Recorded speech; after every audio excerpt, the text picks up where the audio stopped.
Please welcome Mark Brown.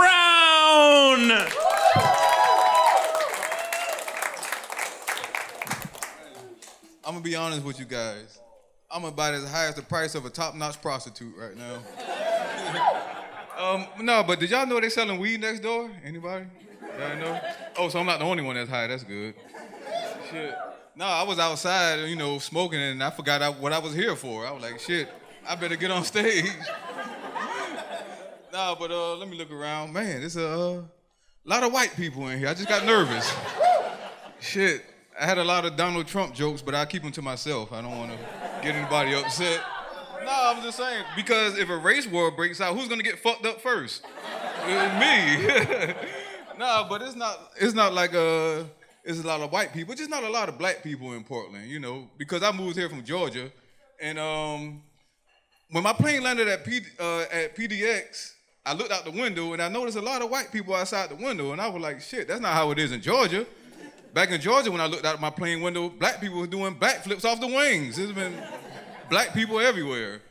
So then I casually looked around the plane. I was like, shit, I'm the only black person on this plane.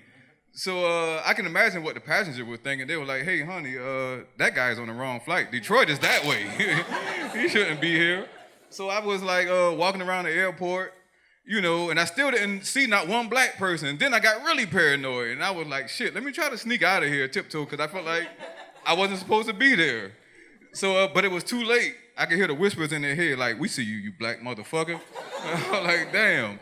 So, I called a cab back to my hotel room, and I stayed in for the rest of the night, because that was enough white for one night. I was done.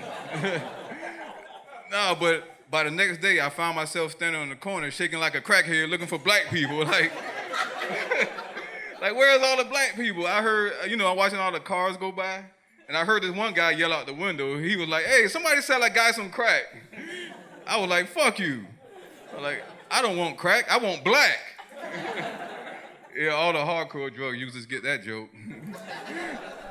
No, but, yeah, and then so I started thinking, I was like, well, shit, where are all the black people? I didn't know, so I was like, I got it. Black people ride the bus, right? That's what black people do. They ride the bus. So I stood to the bus stop. I said, I'm pretty sure I'm going to see black people on this bus. So the bus comes, right? And I get on the bus, and to my surprise, the bus was full of elderly, smiling Chinese people. I don't know what the fuck happened there. I was like, shit, at that point, I'm like, okay, God, you fucking with me now. This is ridiculous. And the only reason why I stayed on the bus was because the bus driver was white. Now, had that bus driver also been Chinese, I'd have been like, oh, no. I'm getting off this bus. They won't eat me. Shit. Hell no, that's what I was thinking. So, but halfway down the road, right, I looked out the window, and I seen something that almost made me shit my pants. I saw a group of police officers beating the shit out of a white man. I was terrified. I was like, shit. I started sending text messages back home to Georgia to my family, like, just in case y'all never see me again. I love you. It's over. And, but I got off the bus, right? And what happened was I finally see a black guy. Finally. So I walk up to him, I run up to him, give him a hug, shaking his hand, like, oh, man, I'm glad to see you. How you doing, brother? How you doing? I didn't even care that he asked me for money. I went in my pocket and gave him my wallet, like, here you go, dude. Hey, it's just nice to see you. So and I didn't know I was going to see another black person. I thought I was the only black person in Portland, honestly. So I pulled out my camera phone and I snapped a picture of him just in case. I was like, I got to get a picture of this. So, but the flash hit him in his eye, and he was like, and then he snapped. He was like, get out! Yeah, and y'all laughing because the reference of the movie Get Out, right? But clearly that guy had mental problems. I don't know. Yeah, it's glad to see y'all here to laugh at people with mental problems. Great. No, but is it me, or is like Portland like the mental health capital of the fucking world? Just to give y'all an idea of how many people I encounter with mental problems, I live downtown Portland. And I see that shit everywhere. I even seen a lady sitting in the park combing her hair with an invisible comb. She didn't even have a comb in her hair. And people was walking by like they didn't see her, right? So me, I had to stop and look at them like, I see your crazy ass. Like, I can't walk past that.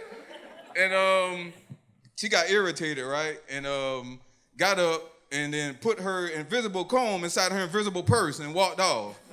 I was like, shit.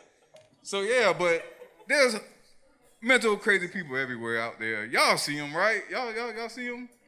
And so here's the thing. Where I'm from in Georgia, it's like you got one crazy person per neighborhood. That's the rules. You don't get more than that. So like, and the rest of the crazy people you hear about is all myths. Like you hear about them, but you never see them. Like you're walking home as a kid, you know, going home from a friend's house, and you know, you'll hear somebody yell out to you, "Watch out for Dan Dan the Boonky Man." You be like, "What? Who?" I never seen Dan Dan the Boonky Man. Have y'all ever seen Dan Dan? No, I never seen Dan Dan. But anyway, here's another thing.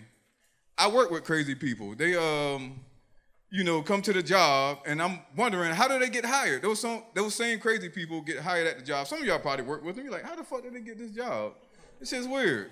And then the guy, I asked my boss, I'm like, why do you keep hiring these crazy people? But that's my time, y'all. Thank you.